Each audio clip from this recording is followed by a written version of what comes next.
Not something that you want to wake up to in the morning and look at. Studying it, researching it, I'll become on the negative side of it real quick. We were there as people in Madison, Indiana celebrated last September when their city council denied a 1,000-acre solar farm to be built in the Madison area of Jefferson County, Indiana. This is one of at least 3 large solar farms denied in Kentuckiana in the last year and a half. A big concern we often hear at these meetings is property values and if the solar farms will hurt the value. Focus reporter Travis Breeze and photojournalist Jessica Farley traveled to a 1,400-acre solar farm in southwest Indiana that has been approved to see if these claims are true. It is farther away from the elementary school, but yeah, fires are definitely still one of the big concerns. The landscape is changing around parts of Posey County, Indiana, west of Evansville. Matt Seifert has a front row seat, whether it's his house or his parents' front yard. The porta potty would bother me if I was you. Yeah.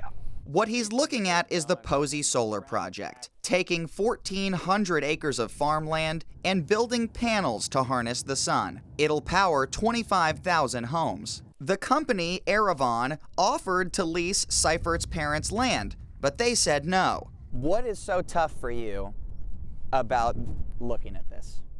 For me, it's I grew up here. I was born and raised right here, and being a farmer myself, I know the effort and the love it takes to have good productive soil and working towards nutrients, and then to literally watch them come in with bulldozers and dump trucks of gravel. Once it's gone, it's gone. You can't just get it back. Just like in Clark and Jefferson County, Indiana, people were worried about their home values near the project. In my opinion, it's been negatively affected. The developer says this is just an opinion, but some studies support their concerns. In some cases, we found statistical evidence that property values were decreased. Ben Hohen is a researcher with the Lawrence Berkeley National Lab in California. We interviewed him on December 9th. In a 2023 study, they analyzed 1.8 million home transactions near solar farms in 6 different states. They found, on average, homes within a half-mile of a solar farm on previously ag land sold for 3% less after construction.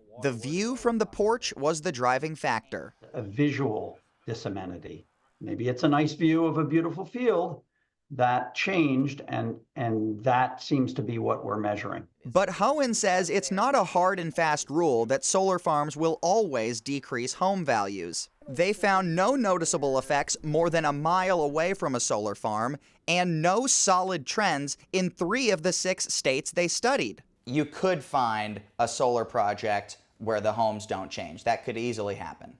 Yeah, and I think the way we just sort of simply refer to it now is there are inconsistent results. Kendra Bassesi, a real estate agent in Posey County, tried to sell a home near the project when it was still in the planning phase. You had an agreement in place and then it fell through? The buyers were ready to buy, found out about the project and decided that it was too close to the home and backed out of the purchase agreement. The house was originally put on the market for $299,900. It did sell for significantly less. It was $265,000 is what we ended up selling it for. That's an 11% decrease for a home with 1 buffer property between it and the solar farm. The project will have vegetative screening once the plants grow up. The developers sent us a statement saying there are a number of factors that influence property values, and no credible studies have shown an association between an operating solar field and negative long-term impact.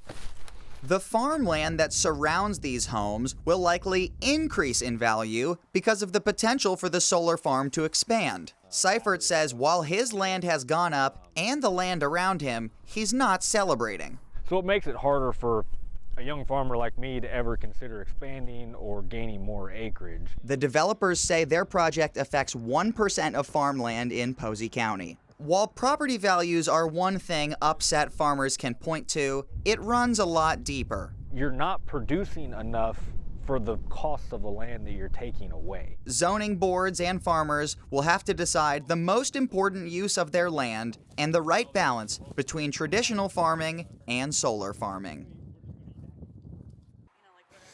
Harnessing the power of the sun, not so simple as you're seeing. Well, WHAS 11 News also asked two members of the Posey County, Indiana Area Planning Commission to interview about the project, but both of them denied doing the interviews, did not want to do them. Now, Travis is going to be back here tomorrow night at 6 o'clock with a follow-up to this investigation. How some agencies are forecasting energy shortfalls in the next few years and how solar fits into that picture.